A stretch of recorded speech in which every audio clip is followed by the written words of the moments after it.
Today's rapidly changing world can be difficult for companies. They need to meet the expectations of their customers, develop a strong brand identity, and be able to adapt quickly to radical shifts within their industries, addressing new demands that are hard to anticipate. The need for a company to meet all of these goals simultaneously has led them to develop dynamic capabilities.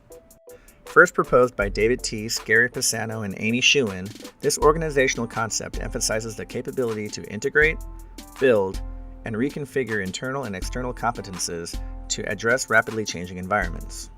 Because every organization is different, there is no general set of rules for an organization to build dynamic capabilities, particularly in today's volatile, uncertain, complex, and ambiguous business environments, or VUCA. This creates an acute challenge for management in the areas of innovation, organizational structure, and managing talent, just to name a few. According to California Management Review's Fall 2018 article, Innovation, Dynamic Capabilities, and Leadership, three main dynamic capabilities are becoming necessary to achieve corporate agility in the VUCA world: sensing and shaping opportunities and threats that may come along, seizing opportunities, and maintaining competitiveness through enhancing, reworking, and/or protecting one's assets. For example, Steve Jobs and Apple sensed where the consumer technology industry was headed in the mid-2000s. As a result, Apple evolved their innovation roadmap, and the iPhone became the godfather of the smartphone era. When developing the iPod several years later, Apple solidified their competitive advantage by cutting deals directly with studios and recording companies.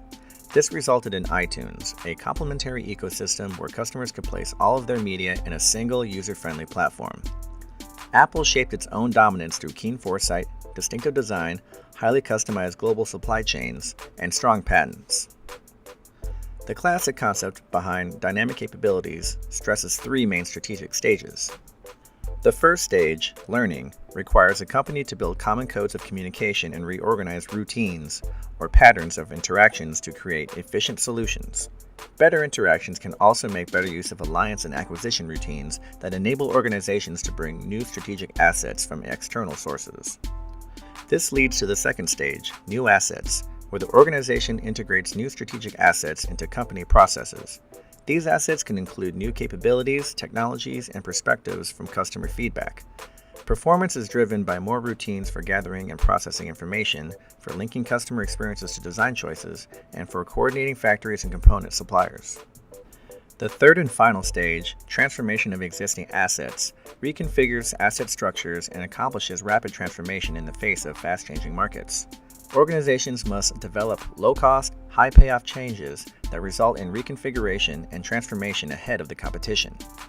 Over time, assets can become more valuable in combination than separately, such as when physical assets, human capital, and intellectual properties create a synergy of complementary assets. This is called co-specialization, which gives an organization a sustainable competitive advantage over the competition.